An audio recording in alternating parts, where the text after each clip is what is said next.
I'm Oshan, and here I've got. And Celeste, yeah. Hi. We're just going to ask Tom a few questions about film programming and just how we got into it, how you actually go about film programming, and obviously we're a part Mm. of a young film programmers group and a group of young filmmakers as well. So we just sort of want to learn a little bit about the process of film programming and putting on some cool events. And of course, getting people in to the cinema during this time where I think a lot of people maybe don't want to go to the cinema or aren't going Mm. in the numbers that they used to. So, uh, shall we get started? Tom, perhaps you want to introduce yourself? Okay. Hello, I'm Tom Bett. I have a few different jobs in film. So I do some events for the and courses for the BFI Film Academy. I host a short film night in Cardiff called Chapter Movie Maker. I make films. I've done a bit of everything on lots of jobs. But I think the reason why I'm here today is because I run a pop-up cinema called Darken Rooms, mostly based in Cardiff in South Wales. We've been running for 10 years, and I think that our tagline is we show great films in unusual locations. So our very first event, which we've kind of come back to occasionally, is called The Shining in the Angel Hotel, which was it's fairly self-explanatory. We've done Alien in Techniquest. We've done you can see it behind me, a Wes Anderson Adventure Day. We did The Big Lebowski in a bowling alley in the cinema. We did did I say Cardiff Costas Underground Cinema is kind of one of our big ones. We have regular events at the Insole Court Mansion House in Cardiff, which is kind of a good venue for classics. And there's been all kinds of things in between. And I've sort of accidentally specialized in pop-up cinema, both sort of projection and programming. So I have like a niche. So I couldn't tell you about running a cinema year round, though I know some excellent people who do. But I've sort of specialized in pop-up events and kind of off-site and kind of one-off things, or sort of I have this kind of weird but hopefully useful niche in programming. Yeah, so pop-up events, they're quite, like you said, they're quite niche. So maybe you could just talk us through how you get like the original idea and you talk about location, how do you get the idea and then match that with the location? I have to genuinely give credit to other people because Yeah. it's very easy for me to go, oh, I was a genius and I just came up with it. I mean, pop-up cinema has existed for a long time and even pre-digital, though digital kind of made it much easier. But there was a couple of things. One, I was talking with a group of friends, and especially there were designers, quite a few of them, and there was just sort of talk of doing something like that. And that idea slightly fizzled, but I sort of said, oh no, I'm still really excited about doing that. So that it was just out of a general conversation with some other people. And then a friend of mine called Paul Allen, who is a filmmaker and a really great comedy writer and a very brilliant technical guy. He had made an indie feature film a few years ago called Big Font, Large Spacing. I hope I'm getting that right. And it was a student comedy. And I think he'd come to this epiphany that actually maybe the best way of kind of reaching the target audience, which was students, was to take it on tour around student halls of residence and sort of student unions and that kind of thing. And he would kind of get booked by the people there. And because he's kind of a technical wizard, he then built his own, like literally built his screen and sort of figured out all the tech stuff. And he had this great tour, and you might even still be, it's been 10, 11 years now, but you might even still be able to see videos and video diaries of how they kind of toured their film. And I think I went to one of those screenings and kind of a light bulb went off. Oh, that's how you do it. That's amazing. And luckily, and unfortunately for Paul, he's my friend. So then I got together with Paul and one or two of the designers I've been talking to. Matt Needle especially was our first major graphic designer, and the Chapter Cinema, and we all kind of worked together to put these things on. So it was very much a kind of team effort. And I think just the very short version of my kind of origin story was I made a sort of feature-length film which is very unpopular, and I started thinking, oh, what would be the kind of thing that would bring in an audience? So that kind of early failure, because it was kind of a thriller but not quite a thriller, and it was kind of a few different things, and I just thought, it just started me thinking, oh, it'd be great if people wanted to see this, and it'd be great to do events that people want to go to. And so I just kind of started thinking, yeah, what would be a cool event? What would be something I'd really want to go to? And then I got really interested in kind of what titles last as well, because often we do show quite recent films sometimes, but we're often showing kind of older classics, and it's just became this kind of interesting thing of going, well, what is still an event that will get people out of the house, if that's a collection of answers to your question. Yeah. I think Oshan's on mute there. Sorry. I think you talk a little bit about it's kind of a team process, and it's just loads of people kind of maybe pitching in ideas. How do you maybe filter those ideas down? Do you ever get stuck with loads of different ideas? You want to do all of them, but you only have maybe a bit of funding for one project. How do you have to make some hard decisions maybe when you're putting on an event? I think one of the hardest epiphanies, or for me, and it's still something you have to sort of relearn every so often, is like the things that I would love that are maybe my favorite films. You go, they might just have to stay as my favorites, because like there's generally a sort of flaw is like, can I get at least 50 people, maybe 100 people, or maybe sometimes a much bigger target per screening of that film, and if I can't get at least 50 people to come, then it's chances are it's going to lose money, so there's felt like one of my favorite movies is the movie Out of Sight from Steven Soderbergh, which has got George Clooney as a bank robber, and it's J-Lo, and it's the best movie, and it's a really stylish movie, but I really struggled to think that I would get a big audience for it, which is a shame because it's the best film ever made. But I can tell you, like, even in that early days, there was a few ideas being batted around, a few ideas I'd had, but I just kind of knew that The Shining in a hotel was like a really strong opener, and luckily it was, like, and we could tell sort of straight away that people respond to that idea. And so yeah, it can be, sometimes there's a challenge. Sometimes I'll have an idea for a film, I don't know if this is inspiring really. I'll have an idea for an event, and then we won't do that event for like 4 years because I was just looking for a way to make that work, whether it was like finding the right location or finding the appropriate pot of funding, or any whatever factors need to come together. So it's a bit of trial and error. I mean, I'm very happy to say that generally people come to our events, and it's sort of, you can build momentum that way as well. But we've definitely had some things that are kind of less popular than others, and I think I'm not like I can't really play poker, but I love the idea of poker as a metaphor, and you kind of work out which are your strong hands, so you have to keep playing, and you have to, sometimes you will lose a hand. This is a bad metaphor, but as long as you haven't bet too much on that hand, then you don't lose too much. And so it's a little bit of trial and error, and there are some things which I think everyone, when you pitch them to someone, you go, oh yeah, I can see how that's going to go. So yeah, Shining in the Angel Hotel was an easy sell. Alien in a science museum was a fairly easy sell. Horror movies in a castle, the Halloween, those things. But then within that, you sort of try stuff, and also, like, I don't think there's necessarily an equation for like, is this film definitely going to be unpopular? It's more like most films have an audience, and it's more the question is, can you find them? There might even be, in Cardiff, there might be 1,000 people who would love to see Out of Sight, but I just haven't reached the degree of excellence where I can go, oh, I'll definitely get them to come to an event. So yeah, so it's all kinds of things. It's I'm always looking for like ideal location, ideal timing. Sometimes things can become efficient if they become part of a bigger program. So like just showing it once might be tricky to do, but if it's part of a season, or then those are kind of decisions that kind of factor in. But happily, over the last 10 years, I think we've done most of the films in my wish list, but not quite all. So there's still a few where I'm going. So there might be some that I've been waiting for 10 years to kind of go, okay, this is where I'll show it. I haven't done it yet. So again, I hope that answers the question. Yeah, I was just wondering, is it sort of, what's the process like working with the venues? So there's some venues that you really, really want and then you can't get, or like, do they tend to be okay? Like, yeah, it's interesting, and I think it's all credit to, I mean, occasionally you just email a venue and you never hear back. And I mean, I'm always incredibly grateful to the Angel Hotel, who've been nothing but lovely to us over a decade. Because we went and go, can we show a creepy movie in your hotel? And it would be completely reasonable to go, no, we don't want to be that.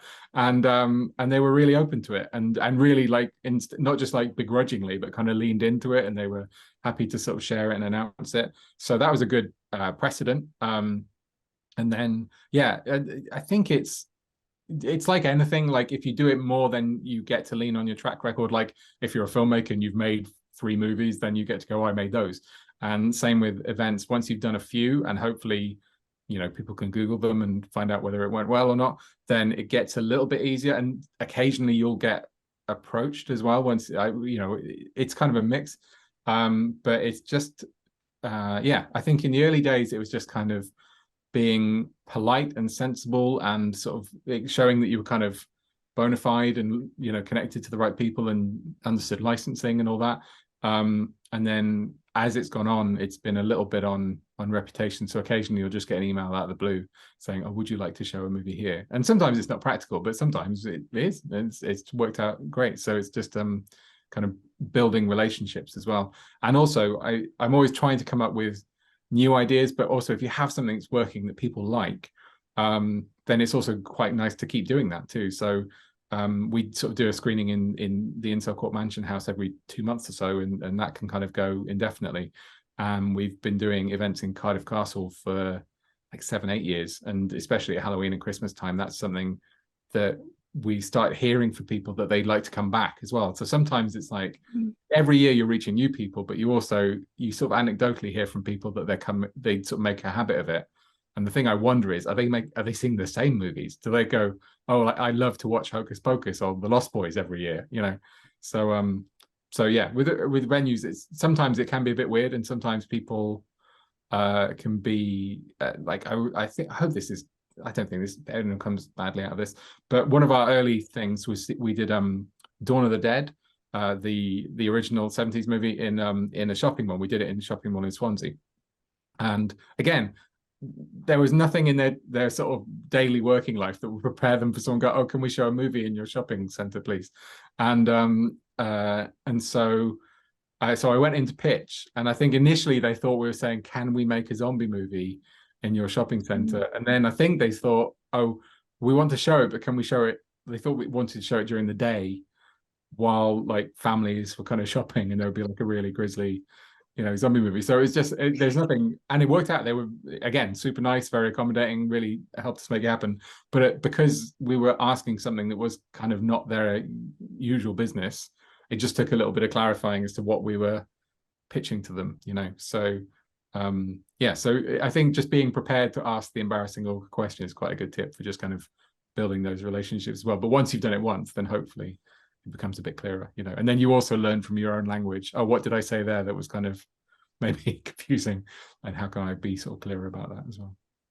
So if you had to pick one event that you've done out of all the ones that you've done, all the pop-up cinemas, anything you've done, what is the straight up weirdest one? What's the most out of this world, stupidest, randomest, weirdest one you've ever done?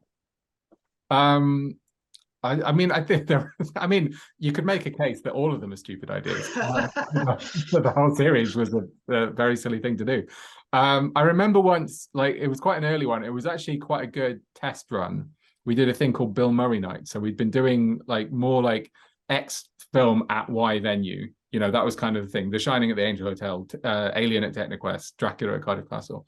And then I just thought it might be fun just to do something a bit like more themed on the program, and it wasn't that related to where it was. It was just kind of a fun place to do it. So in what was Buffalo Bar in New York, I think not in New York, it had a Buffalo, New York, anyway, in Cardiff. Someday.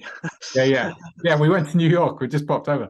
But we in the Buffalo Bar in Cardiff, and I think it's got a different name now, we went in and said, can we just do a sort of Bill Murray night? And Bill Murray, you know, big cult figure and everything. And so it was, the idea was that we would show a film that the only film he's ever directed, which is called Quick Change, which is a kind of bank robbery where he's dressed up as a clown. But then the idea was, I'd realized that he played himself in like 4 different short films. And I was like, well, what if we could get all of those as well? And so it was weird. That was all weird. And then we had to, you know, email the filmmakers, can we show it? And then they were like, oh yeah, it's fine. And I mean, a cool part of it was that I'd heard that the director Jim Jarmusch owns the rights to all his own films. Like, he makes these sort of little indie films, but he's actually quite sharp business wise, and he sort of retains all the rights. So it was just a very proud moment where I got an email because he'd made this sort of series, Coffee and Cigarettes, where it was this sort of series of short films, and Bill Murray's in one, and maybe the best one or one of the best ones, where it's him and members of the Wu-Tang Clan, and he's playing himself, and they're like, Bill Murray? And he's like, yeah. And I sort of treasured this email which just said, Jim says it's fine. And it was great that someone had pitched my silly idea to Jim Jarmusch. And I mean, I hope it was true. And then the other thing was that I think it was in a bar, and the bar was very nice and accommodating to us, but we were upstairs and it was still a functioning bar. And someone who'd been having a lovely evening, let's say, accidentally made his way upstairs and was just sort of chat. And then I could hear it. And he sort of sat down in front of the screen, and I could just hear him go, it's Bill Murray. He was on the phone. And he just said, Bill Murray everywhere. Bill Murray. And so I just enjoyed that one as a thing. It was a fun night anyway, but he just seemed very confused by the Bill Murray of it all. So that was maybe, yeah, not our biggest box office success, but it was one of the weirdest ones we've done, I think. Yeah, well, that sounds like a lot of fun. Yeah, it was nice to sort of dress it up and all that. So, but it also kind of gave us license to kind of think about different types of events as well. So we did this Wes Anderson thing. We've done a couple of Wes Anderson events, and yeah, you can sort of theme them on the director or kind of group them that way. Or it was just kind of emphasizing that actually sometimes having a compelling title of the event, not just like the film, but like what's the kind of branding or sort of what it's the title itself is pitching what the thing is, you know. So that was useful too, apart from making our new friend who was a bit confused on the night.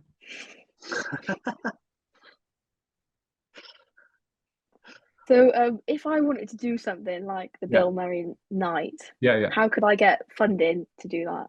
Okay, well, I'm going to tell you two things, which I'm going to tell you loads of things, but one thing is actually we don't go for external funding that often with the Dark Rooms brand, and so the target mostly is to try and do something where the costs will be covered by the ticket buying. Now, obviously, there are circumstances when that's not going to be viable, or especially if you're starting out or you're just trying things, then it's really nice to have a bit of funding support.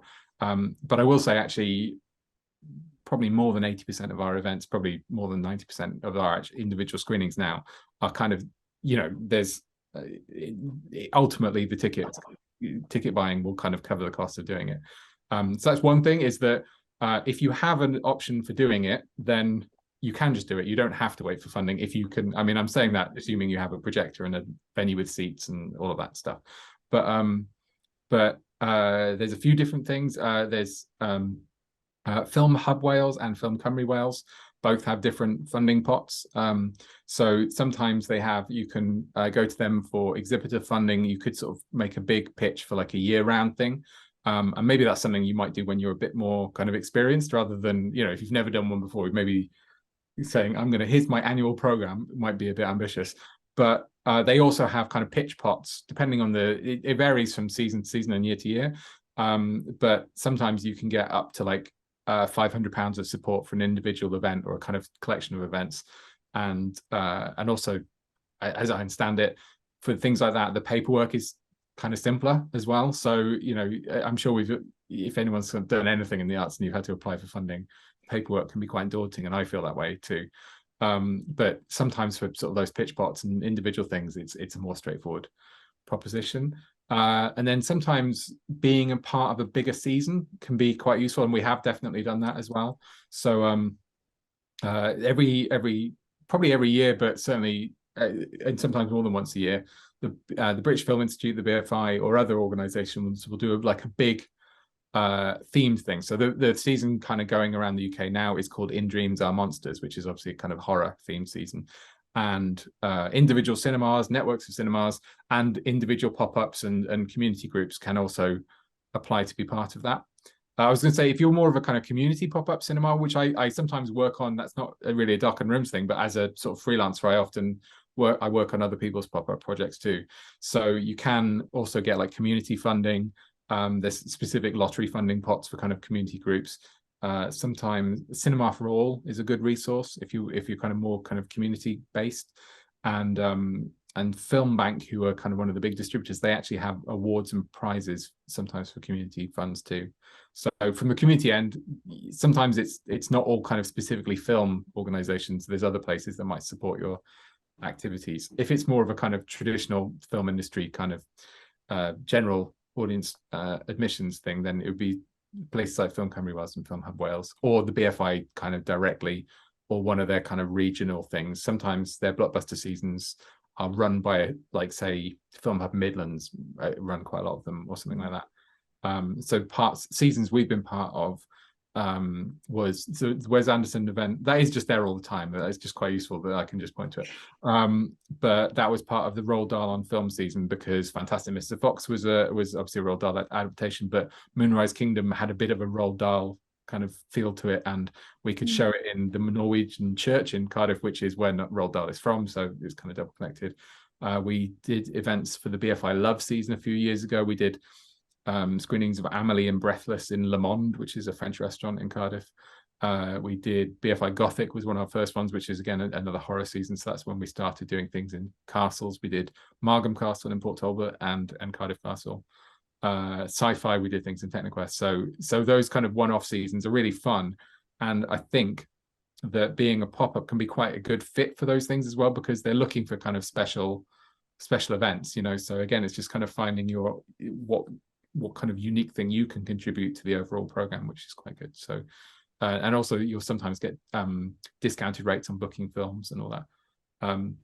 So yeah, those would be some general sources of funding that I think sort of lots of people go to, and especially those Welsh organisations are really approachable as well. So you don't just have to like send in a funding application and just cross your fingers. They're I hope again, I'm not speaking for them, but they're usually pretty open to having a chat and can give you advice and sort of let you know what's going on and what might be a good angle to go with as well. So yeah, those are good resources. So say now a film group or whomever, they're not able to get funding, but they're still quite intent on putting on their pop-up cinema, for example. Is there a way you can make it financially viable? Can you make it safe? Because I understand, depending on the distributors for films you can contact, sometimes it's a flat rate of 100 or however many pounds, shall we say, and if not, it could be a percentage. So is that maybe a way that independent people who don't get funding might be able to make it a bit more financially viable and not be out of pocket? Yeah, I mean, there's two useful bits of information, which are sometimes disappointing bits of information as well, are the two types of licensing you have to do a pop-up cinema event. Would be, you want to have a license or permission to show the films that you're showing. So that's the kind of thing we're talking about there. And you also, your venue, the place where you're doing it really should be licensed to show films as well. That's sort of dealt with on a council level, so that comes under the Licensing Act. I think it's 2003, where so councils license all the venues in their city. The big things that the thing that kind of more of a general member of the public might know is sort of alcohol licensing and sort of dealing with noise and sort of disturbances, that kind of stuff as well. But technically, they also deal with the licensing of exhibition of motion pictures. Now, actually, there's loads of places in any given town or city that have licenses to do that anyway. Cinemas, obviously, but like hotels and bars and universities and all kinds, castles. And so the two sort of legal things you should know straight away is, you should have permission in some format for showing the film, and your venue should be an appropriate place to show films to. You would also get into things like, you should have insurance and be careful and do risk assessments and all those kind of useful things too. In terms of like making it affordable, I think that one thing you can do is look at is, you don't have to show famous feature films. Like if you've got something that is maybe more independent, like it could be short films, it could be a film that you've made, then obviously there's not kind of standardized pricing for that. There are some films where you can, especially like with say documentaries, even ones that have kind of got like a big viewership, sometimes the rights are completely held by the people who made them. And so you can just ask them, like the filmmakers will have a website or a social media account, and you can kind of get in touch and go, I'd love to show you film. Here's where I'm at, and maybe I'm just starting out. We've got this new community group or new project, and you can kind of go, would it be okay to do this? This is kind of what we had in mind. And you'd be surprised, certainly sometimes you might get a no, but people might go, oh no, that's fine. Or like we've had that with short films. Sometimes we instead of kind of paying a fee, they just said, no, yeah, that's fine. We're happy for you to show our work. Jim Jarmusch, for example. So that's one thing. But yeah, it's quite, in a way, it can be, it's not off-putting, but like there are some minimum costs that you'll have to pay to book a film for what they call a non-theatrical screening, so a non-cinema screening, and it's generally starts out at about 80 or 100 pounds versus, and what you're saying there, the way it's usually calculated, it's versus a percentage of the box office, but it's whichever is the higher. So it's quite hard to go, you're not going to go lower than that number. You're not going to go lower than 80 or 100. There are some exceptions. I don't know if it's still their policy, but Dogwoof distribution, I think, all of this, please double check all my facts and theories, but Dogwoof, who a really good UK distributor, I think they were doing more of a kind of sliding scale of distribution fees. So actually, if you were quite a small group, had a small venue, you might be able to go lower than that. But it's also good to know as a rule of thumb that a kind of typical license is going to be at least £100 or £200. So that's kind of the sort of factor you're dealing with there. But that's for like a sort of professional feature film that's had kind of traditional distribution.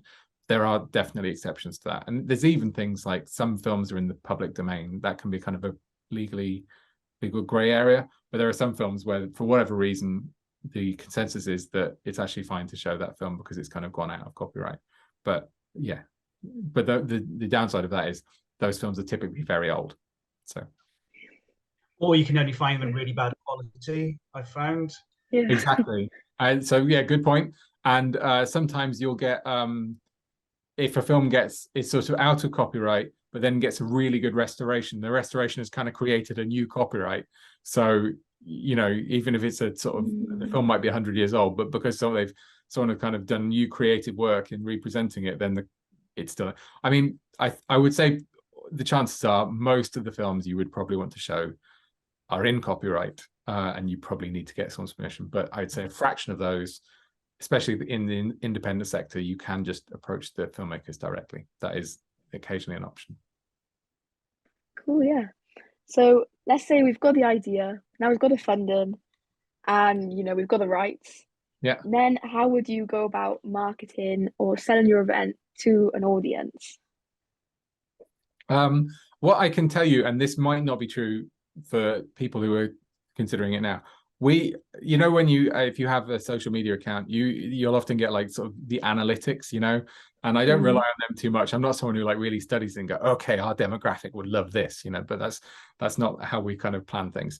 But I can tell you that the people who generally go to Dark and Rooms events are most commonly 25 to 45, and that slightly more female than male is the kind of, it's like a sort of 55, 60, percent. But certainly in the age demographic, those are Facebook users still, and younger than that, and not necessarily Facebook users. And so social media, sort of strong, confident social media, can be incredibly helpful. And I think in the early days we had a lot more responsiveness on announcing things on Twitter. And I remember sort of posting something, like there was a couple, this wasn't necessarily standard, but we get like 40 retweets, and you're like, this is madness. And now that almost never happens.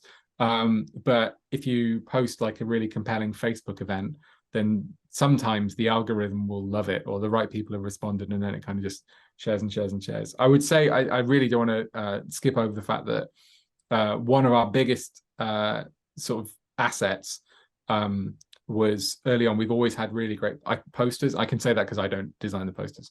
So we primarily work with two poster designers, Matt Needle, who's there from day one, and Adam Chard, who designs under Croatoan design. And they're both great. And basically almost all movies will fit one of their styles, if not both. And so we've always had like just incredible posters and incredible artwork, which is sort of you know, if you have it in a venue, then it can look great. You know, if you can blow it up to quad size or A1 or A2, but also they're really striking on social media as well. So in combination with a clear sort of pitch of what the film or the event is, plus a really good bit of artwork.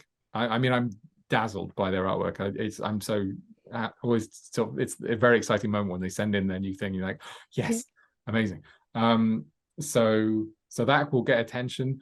I should also say the Darker Rooms is almost always a partnership with a venue or an organization as well. So it's never just like me and my colleagues kind of working with something.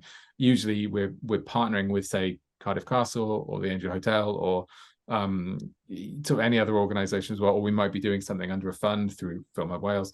And so you usually got some kind of really helpful, enthusiastic partners spreading the word. Insel Court are brilliant at that as well. So working with partners is great.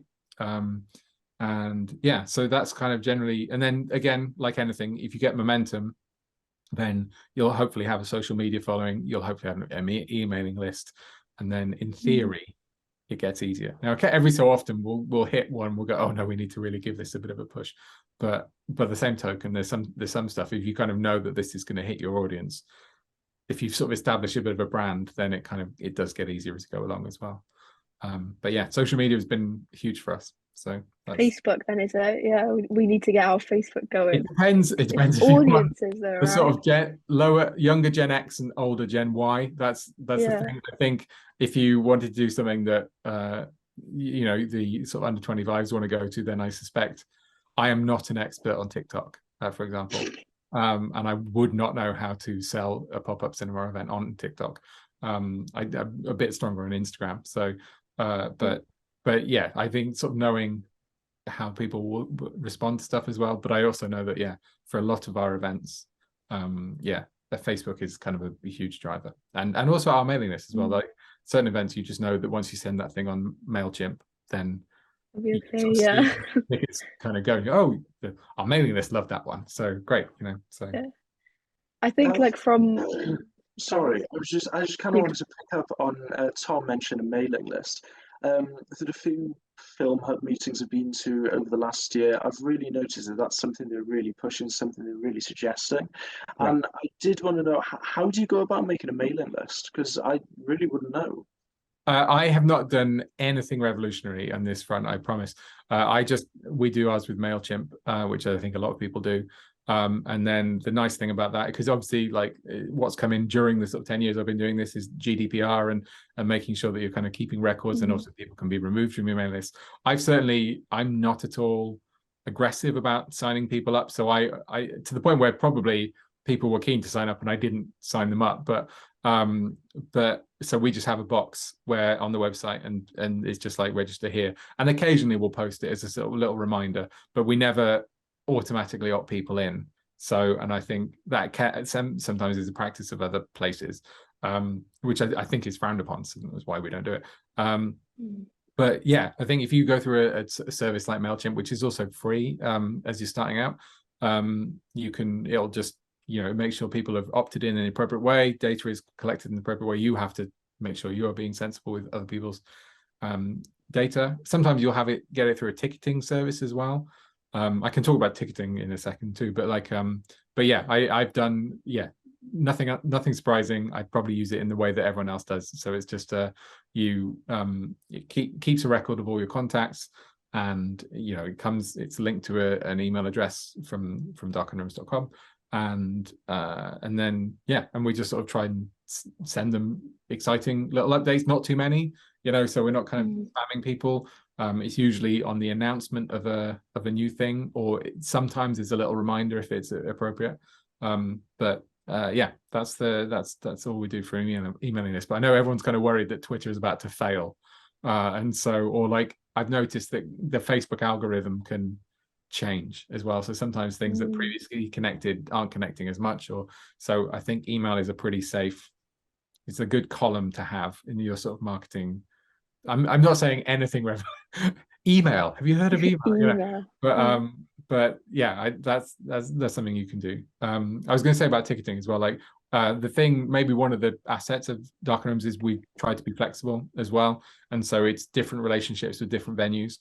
Sometimes they hire us, sometimes we hire them, sometimes it's kind of more of a kind of collaborative thing, and so we'll use different ticketing services depending on the preferences of the venue or the partners.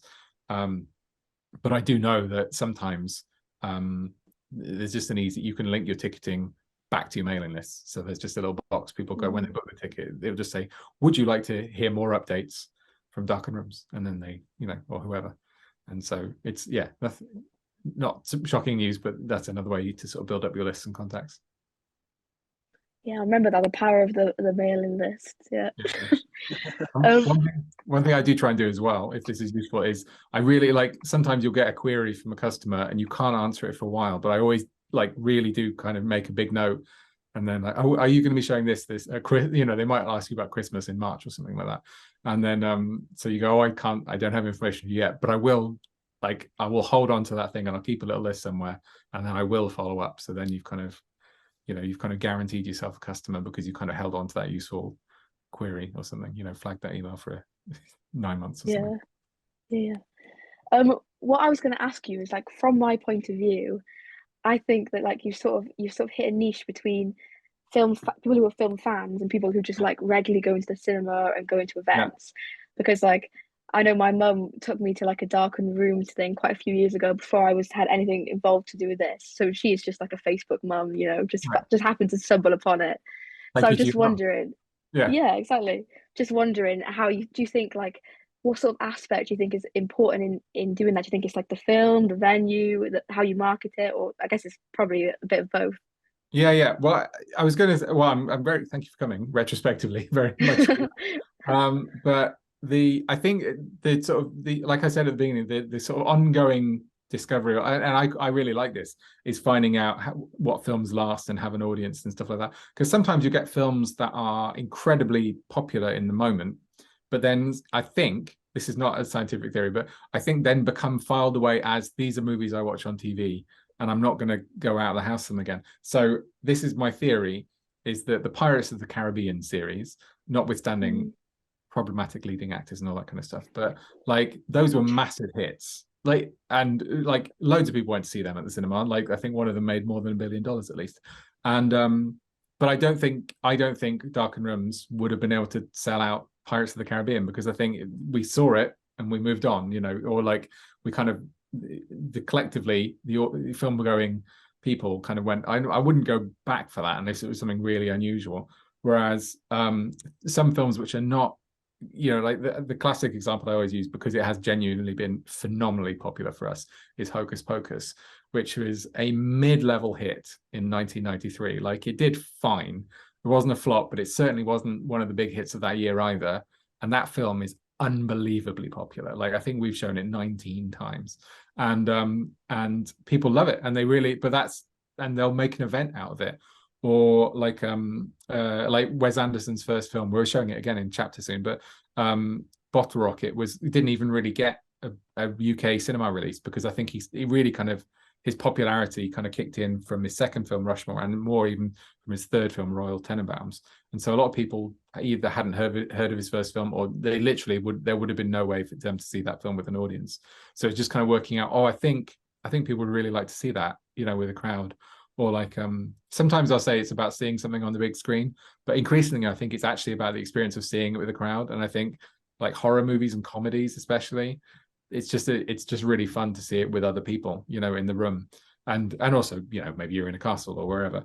So I'm always trying to kind of figure out which films have kind of lasted and which films of people are passionate. And sometimes it could be as simple as, I think I saw a lot of people doing Hocus Pocus GIFs, like on Twitter or on other social media, and just making loads of references to it. And you're like, oh, that's a film, like it's not my favorite movie, but that's a film people care about, and just you sort of see which films kind of get referenced a lot or spoofed or things like that. You kind of see which ones, I always think in my nerdier moments, sometimes I'll look at like box office charts from like 10 years ago or 30 years ago, and like a film might have been like the number 7 film of like 1992, and that is just not a film anyone talks about anymore. Or even like a film like 10 years ago, no one talks about it anymore.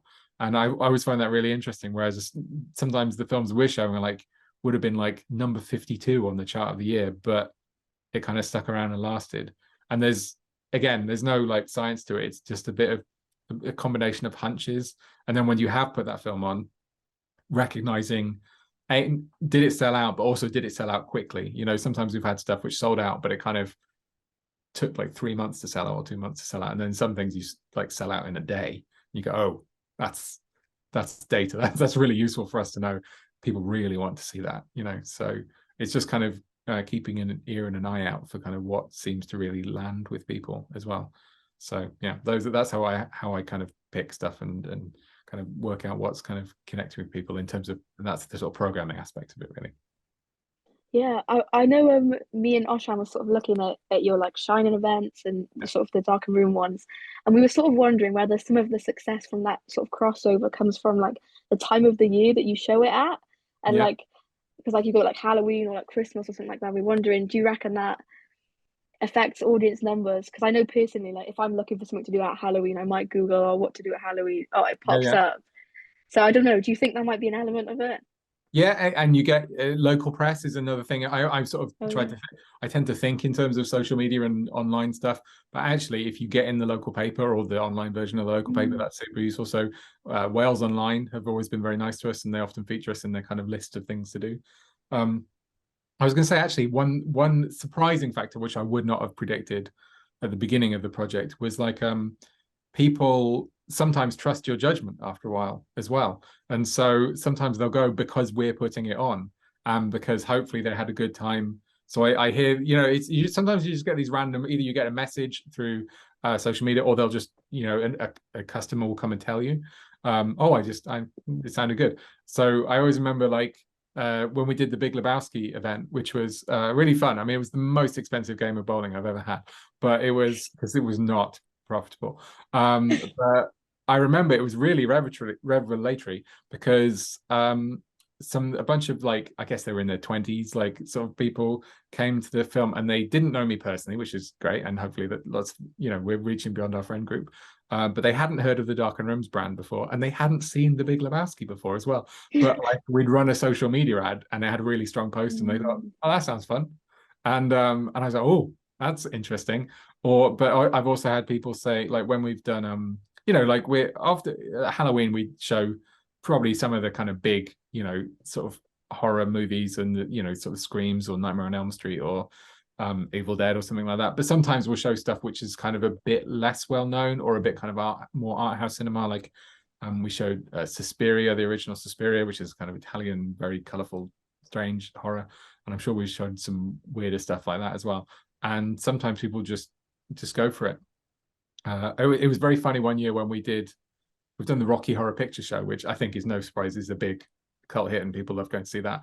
But like a young couple had come to it and they said accidentally they were basically cosplaying as the young couple from the film who were really unprepared for what they'd walked into, and they just looked kind of stunned because it's famously an interactive kind of screening event, and so people are singing along, and there's like pre-scripted heckles, and we don't do that for any other film, but Rocky Horror, that's tradition. And it was really fun because again this couple had maybe just heard they do movies at the castle, that'd be interesting, and they were dazzled by or maybe that's not the right verb, but they were surprised by what they encountered. So but it's really lovely when people do kind of trust your taste as well. So I'm always trying to, even if things aren't my taste, I'm always trying to get films that are good and that people will, you know, have had a good time. You never want to trick someone to see a movie and then they feel bad at the end. You want to sort of bring them to it and go, oh, I had a great time there. So it's lovely to hear that people kind of trust your taste to some degree. So Tom, could you maybe tell me a little bit about how perhaps you've programmed events that maybe aren't in the city or aren't in big towns? Have you ever programmed any events that maybe are out of town in some rural areas? How do you access those communities and are they successful? I mean, I have to be honest, most of our stuff has been in cities. So that's true, and I would probably admit that it would be, I don't know. There's exceptions to this, but I think it's probably a bit tougher, And also, we're at the point now where I own all the kit for Dark Realms, and so like if I want to put an event on, then I can now just sort of, I have all the stuff. I won't. If you're beyond this Zoom frame, I'm in a room full of just random film rubbish, and so we could just put it on. But if you were like me when I was starting out, I was really relying on my friend Paul and sort of equipment. We had to hire a screen sometimes, depending on what venue we're in. And the truth is that it's easier to get those things delivered and borrow those things if you live in a city, because there's a company there's multiple places in Cardiff, or especially other even bigger cities, where you can get that stuff. And if you don't live in those places, then it is harder, because at minimum you're probably transporting the kit across. I will say that there are like accessible schemes. So Ffilm Hub Wales and Cinema for All run a sort of subsidized equipment hire scheme. So again, very much check that out. But what I can say is I have done bits and bobs, which is more kind of neighborhood events within Cardiff. So it's not really quite out in the suburbs, but I've been involved in the Made in Roath Festival in Cardiff, and they've got loads of lovely, it's not just film, it's kind of all kind of arts and crafts and loads of projects. But doing some more neighborhood stuff has been really lovely. And so, and then you get people who live in that area specifically, who maybe just live around the corner. And so they're not kind of going into the center of town, they're just kind of staying in their neighborhood. And actually that can be a really lovely connection, especially if you're working with local community groups. So one of the first things we did was, there's a venue in Roath called the Globe, which was a cinema for decades, and it has a really long history. Now it's a gig venue, but we sort of turned it back into a cinema and showed Cinema Paradiso. So it had a real kind of, going back into the past kind of, connection, which works really well for that film. Or I think in another time we showed The Red Balloon, which is this sort of French half-an-hour, very charming kind of universal film that you can show. But it was a real like lovely neighborhood event, and people could bring their families and that kind of thing as well. So so we've done a lot of our events have been in Cardiff, but when we did Dawn of the Dead in Swansea, it was really, anytime you do something new, you're like, will people come? I don't know if they'll come. And actually the people of Swansea, the horror fans of Swansea, were very up for it, and it sold out really easily. And so yes, I would certainly say it seems like if you can do a compelling event, it could work anywhere. And I would just sort of acknowledge the sort of logistical challenges. Yeah, we did an event in Margam Castle, and we had to get there to, and it was lovely. We hired a whole castle. I'd never done that before. And but it was logistically more complex to do that than, coming out of your sort of home area. So but it can work, and yeah, people do love it in their neighborhood. And I think the neighborhood aspect of Cardiff would apply to any neighborhood. If you can get, something that people, your neighbors and your friends and your contacts would want to see, then if you can get those 50 people from your neighborhood, then great, or 100 people. But I would have to admit, I have not done that many things outside of cities. Yeah, sounds good. Do you think you'll try, or no? Do you think you'll stick to Cardiff in your audience? The thing I have to confess, maybe if this is useful data, I'm not a driver. So I can't cycle with a projector. I mean, I can put a projector in my backpack, but I can't put a screen in my backpack on my bike. So then, yeah, it's reliant on kind of taxis and colleagues and, sort of driving stuff around. So that I'm not snobby about doing stuff in sort of less populated areas, but I would have to admit it might be a logistical challenge. But I genuinely love putting on events for people, and it's really, it's really lovely when you have brought all these people together and you've done something unusual. I think the one thing that I always think about pop-up cinema versus, I mean, I go to the normal cinema all the time, and I'm a big fan of cinema, so there's nothing, I'm not doing that down at all.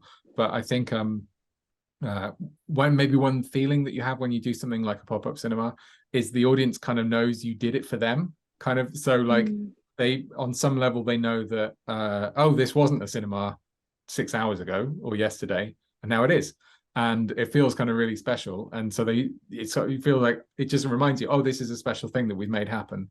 And And that's a really lovely thing. And when you've sort of done that and put all that effort in and kind of figured something out and hopefully brought in an audience, when you hear them kind of laugh or applaud or whatever, that's a really gratifying thing. So I'd be, if I can make it work and do things that people want to do, I'll happily show stuff anyway. Yeah, I think it's pretty safe to say like cinemas are quite struggling at the minute anyway. Yeah. But I do personally think that like if you can put on events and give people a reason to leave the house and to not watch the films on Netflix or whatever, then that could be the answer to it. I don't know. How do you feel about that? Especially youth audiences. I feel like trying to get young people to leave the house and leave their like bed watching Netflix is pretty hard for cinemas at the minute. Yeah, I think that is tricky, and that's one of my other jobs for the BFI Film Academy, is kind of figuring out what events are interesting and useful to young people too. I can say maybe not for the sort of teen or early 20s demographic, but just for our general audiences. People have come back post-pandemic, so we didn't do anything for 18 months anywhere. And then we sort of slowly come back, especially with our screenings in Cardiff Castle and in Insel Court. And it's been really lovely to see that they have come back. And they've been sort of keen to do it. I think what I didn't want to do was kind of take audiences away from a traditional cinema. You want to sort of be additive, but what I'm hoping we're doing is kind of just keeping people in the habit of going out, and sort of going, yes, we're sort of keeping the sort of the idea of a collective experience going. And so that's kind of our aim is kind of going, oh yeah, no, it's really lovely to be back. And also it is a different thing to seeing it at home. Like, again, I like seeing things at home sometimes, but it's really good to kind of get in a special room and, have a special experience. And I think I'm semi-optimistic. I mean, again, it might be that people much younger than me are changing their habits completely, but I think the big challenge from what I'm looking at, like the box office and stuff like that, is that it's all a bit I'm trying to look at asymmetrical is the idea. So you've got like this. So for example, for a film that young people were very into, Spider-Man No Way Home was an absolutely massive hit, like really, really like bigger than all of the other Spider-Man movies, and incredibly popular, and loads of people went to see it, and loads of people went to see it multiple times. And you have to assume that quite a lot of them were kind of 16 to 25, like that is definitely true. So people that age group are still definitely, under the right circumstances, up for going to the cinema. And then as an older demographic, like Top Gun Maverick was like Tom Cruise's biggest ever movie. Like even if you adjust for inflation, he's never had as big a hit as the film he just had this year, and he's 60 now.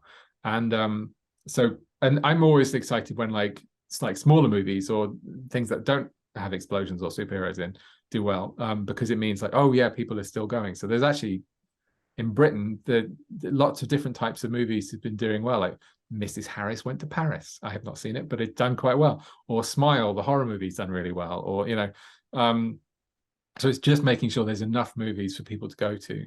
And the feedback I'm getting is that people will go as long as they have a compelling reason to. So that it's sort of bad news mostly, or for mediocre movies, unfortunately. And it might be that the change has been that and sometimes I really like a mediocre movie. Sometimes that's what you want, but it may be in the up to the 90s and early 2000s.